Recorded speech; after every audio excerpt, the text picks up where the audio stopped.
الهلال يهزم الاتحاد 4 أهداف مقابل هدف واحد ويفوز بكأس السوبر. أحرز الهلال لقب كأس السوبر السعودية لكرة القدم بفوزه 4 أهداف مقابل هدف على الاتحاد حامل لقب النسخة السابقة اليوم الخميس. منح البرازيلي مالكوم التقدم للهلال بعد 5 دقائق قبل أن يدرك عبد الرزاق حمد الله التعادل للاتحاد في الدقيقة 21.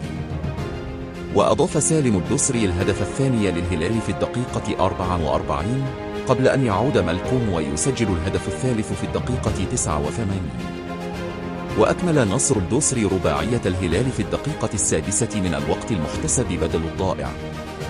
بذلك تمكن نادي الهلال من تحقيق لقب على حساب نادي الاتحاد. كما أعرب مدرب الهلال عن فرحته الكبيرة بتتويجه بلقب كأس السوبر على حساب الاتحاد، وشكر لاعبيه وخصوصا حارس المرمى المغربي